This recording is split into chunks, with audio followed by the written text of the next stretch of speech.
আমার শ্রদ্ধা শুভেচ্ছা জানাচ্ছি। আর আমার বক্তব্যের শুরুতে আমি শ্রদ্ধা করে বন্দনা জানাচ্ছি শ্রদ্ধেয় ডক্টর কানাশ্রী মহাতেরু মহোদয়কে। আজকে আমরা যে উপলক্ষে একত্রিত হয়েছি সবাই জানেন, আমাদের শ্রদ্ধেয় মহামান্য সংঘরাজ ত্রয়োদশ সংঘরাজ ডক্টর জ্ঞানশ্রী মহাতেরু মহোদয়ের প্রতি আমাদের শ্রদ্ধা নিবেদনের উদ্দেশ্যে মূলত আমরা এখানে একত্রিত হয়েছি। তো এইটা আয়োজন করতে গিয়ে আমরা যা করেছি বা যা আমরা যেখানে আয়োজন করার চেষ্টা করেছি, সেই আয়োজনে অর্থাৎ আপনারা যারা সহযোগিতা দিয়েছেন ধন্যবাদ জানানো মূলত আমার কি বলবো যে স্বাগত বক্তব্য শুরু করবো। এবং আমাদের শব্দ জ্ঞানশ্রী মহাতেরু ভ্রান্তের জীবনে আমরা অলরেডি শুনেছি, সে ব্যাপারে আমার বলার আর কিছু নেই। আমি শুধু এটুকুই বলবো, আপনারা শুনেছেন আমাদের শব্দ ভ্রান্তে, অর্থাৎ আমরা যদি বৌদ্ধ ধর্মের যে কি বলবো আমরা মূল যে শিক্ষা, সেখানেও বলা আছে পূজনীয় ব্যক্তির পূজা করা উত্তম মঙ্গল।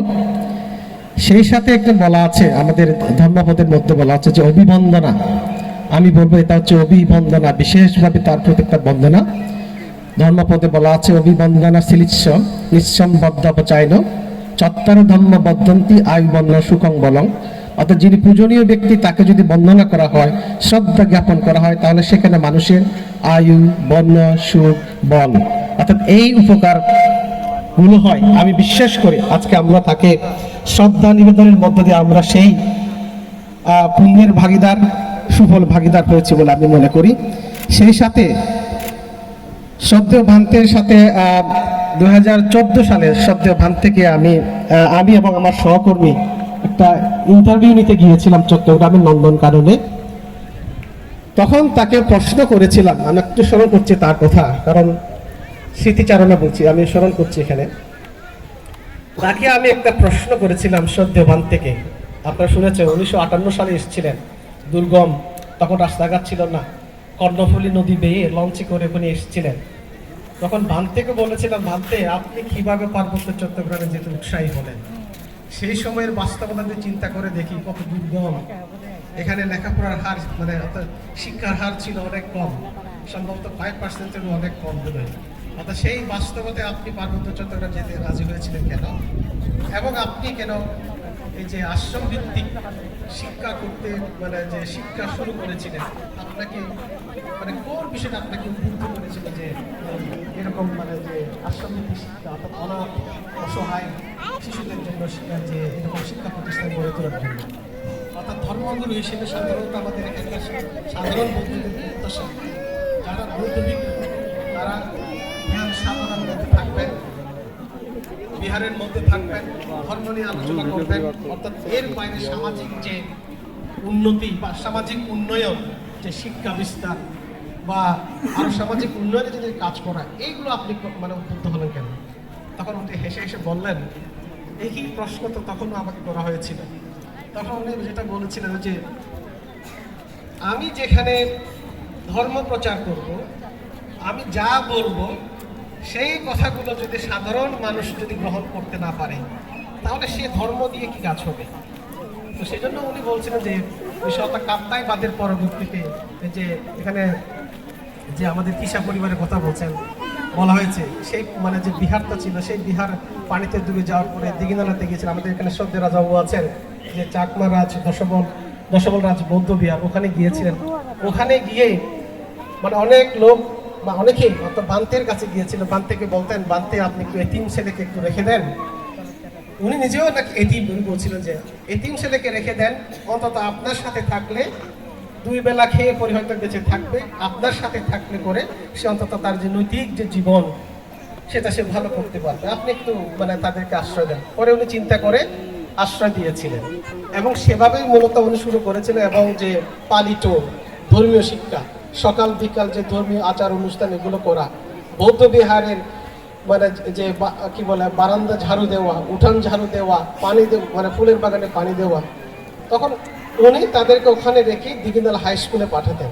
পরে তার মনে হলো যে শুধু এই কাজগুলো করে তো একজন শিশুর তার জীবন মানে কি বলে অনেক অনেক অনিশ্চিত মানে আমাদের যে ভবিষ্যৎ সেটা পরে রয়েছে, তাহলে সেটা করতে গেলে তো এই শিক্ষা দিয়ে তো হবে না, তার সাধারণ শিক্ষা প্রয়োজন। সেই চিন্তা থেকেই তিনি এই যে কি বলে শিক্ষা প্রতিষ্ঠা অর্থাৎ শিক্ষা শুরু করেছিলেন। অর্থাৎ আশ্রম যে উচ্চ বিদ্যালয় এখনো আছে, সেই স্কুলটা এখনো আছে। অর্থাৎ প্রথম দিকে ছিল হলো দিঘিনাল হাই স্কুলে যেত, অর্থাৎ তারা সামন হয়ে থাকতো ওখানে, তারপরে স্কুলে যেত এবং কি বলে পরে হাই স্কুল হয়েছে। অর্থাৎ উনি যেটা বলেছিলেন আগে শিক্ষা গ্রহণ করতে হবে, শিক্ষা যদি গ্রহণ করতে না পারে তাহলে বৌদ্ধ ধর্মের যে বাণী তাহলে সেটা ধারণ করা হৃদয়ন করা কখনো সম্ভব না, তাহলে আগে শিক্ষা দরকার হবে।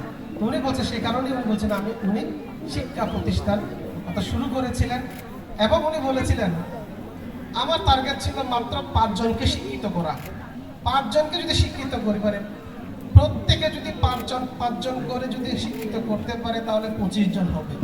এই 25 জন যদি 5 জন করে শিক্ষিত করতে পারে তাহলে কত হবে? আবার ওরা যদি 5 জন করে শিক্ষিত করতে পারে তাহলে সমাজের একটা বড় ধরনের একটা পরিবর্তন হবে। মানে উনি বলছেন যে এটাই ছিল আমার একটা যে মানে চিন্তা। তো সেই চিন্তা থেকে আমরা পাই আমাদের শ্রদ্ধেয় যারা শ্রদ্ধালঙ্কার ভান্তে আছেন, তার সুযোগ্য শিষ্য মন্ডলীর মধ্যে তিনি একজন। এখানে আমাদের যে জীবনী পাঠের মধ্যে আমরা শুনেছি শ্রদ্ধেয় বিমল ভান্তে, শ্রদ্ধেয় প্রজ্ঞানন্দ ভান্তে, এখানে শ্রদ্ধালঙ্কার ভান্তে আরো 2 জন ছিলেন। প্রিয়তিষ্য ভিক্ষু উনি পরে গৃহ জীবনে ফিরে গেছেন, জিনবল ভিক্ষু উনিও গৃহ জীবনে ফিরে গেছেন। এই যে 5 জন আমরা বলতে পারি পঞ্চ পাণ্ডব, এই তারাই শুরু করেছিলেন যে বিহার ভিত্তিক বা যে শিক্ষা আন্দোলন। এখন আমরা একাডেমিক ভাষায় বলি socially engage Buddhism. Socially engage Buddhism ওই টার্মে ওরা ব্যবহার করেননি, কিন্তু তারা সোশ্যালি এঙ্গেজ বুদ্ধিজম অর্থাৎ যে 1916 থেকে তারা শুরু করেছিলেন।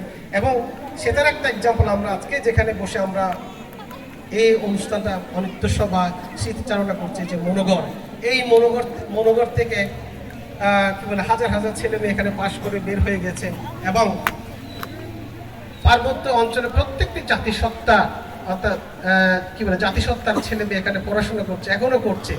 এবং যে মনোগড়ের যে একটা যে নাম, সেটা স্বপ্ন ছিল কি এখানে পড়াশোনা করবে, জ্ঞান অর্জন করবে এবং যার যার গ্রামে ফিরে যাবে। তো সেই উদ্দেশ্যে কিন্তু নামটা দেওয়া হয়েছে মনোগড়।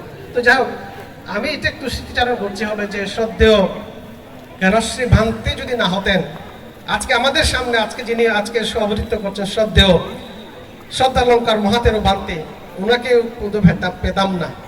ওনারা যদি না থাকতেন তাহলে আজকে আমাদের এই মনোগড় হতো না।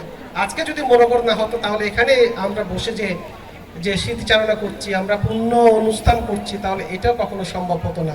আর যদি এগুলো যদি না থাকতো আজকে এখানে আমি দাঁড়িয়ে এখানে কথা বলছি, আমি বোধহয় হতাম তাহলে আমি অন্য এই অশোক না, এখানে আপনাদের সামনে যে দাঁড়িয়ে কথা বলছি আমিও কিন্তু মনোগড়ের প্রাক্তন শিক্ষার্থী এবং এখানে মনোগড়ের নির্বাহী পরিচালক, সে সাথে মনোগড় রেসিডেন্সিয়াল স্কুল অ্যান্ড কলেজের আমি যে প্রিন্সিপাল হিসেবে দায়িত্ব পালন করছি।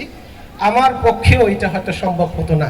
তো কাজে আমি এই অনুষ্ঠানের থেকে আমি শ্রদ্ধেয় ডক্টর জ্ঞানশ্রী ভান্তের প্রতি আমি কৃতজ্ঞতা জানাচ্ছি এবং পার্বত্য অঞ্চলের সর্বসাধারণের পক্ষ থেকে আমি ধন্যবাদ এবং কৃতজ্ঞতা জানাচ্ছি। এবং যারা অংশগ্রহণ করেছেন এবং এই অনুষ্ঠানকে আয়োজন করতে গিয়ে যারা সহযোগিতা করেছেন, কায়িকভাবে মানসিকভাবে সহযোগিতা করেছেন, তাদেরকেও আমি ধন্যবাদ এবং কৃতজ্ঞতা জানাচ্ছি। সেই সাথে আমি পূজনীয় ভিক্ষু সংঘের প্রতি মতশিরে বন্দনা জানাচ্ছি, যারা অংশগ্রহণ করেছেন আপনাদের প্রতি আমিও ধন্যবাদ ও কৃতজ্ঞতা জানাচ্ছি। সেই সাথে যারা এখানে উপস্থিত হয়েছেন তাদের অনুরোধ এবং আহ্বান জানাচ্ছি শ্রদ্ধেয় ডক্টর জ্ঞানশ্রী ভান্তের যে অন্ত্যেষ্টিক্রিয়া এই মাসের 29 তারিখ এবং 30 তারিখে অনুষ্ঠিত হবে। তো কাজে সেখানে সেই অনুষ্ঠানটা আয়োজন করতে গিয়ে অনেক খরচের ব্যাপার আছে। যার যতটুকু সম্ভব শ্রদ্ধা দান দিয়ে অনুষ্ঠানে অংশগ্রহণ করবেন, পুণ্যের ভাগিদার হবেন, এই আহ্বান এবং অনুরোধ জানিয়ে এবং আবারও আমি জাতীয় অন্ত্যেষ্টিক্রিয়ার উদযাপন যে কমিটি, সেই কমিটিকে ধন্যবাদ জানাচ্ছি শ্রদ্ধেয় ভান্তেকে এখানে যে নিয়ে আসার আমাদেরকে সুযোগ দেওয়ার জন্য। সবাইকে আমি আবারও ধন্যবাদ এবং কৃতজ্ঞতা জানিয়ে আমার কথা এখানে শেষ করছি। সব্যে সত্তা সুবিধা ভবন্তু।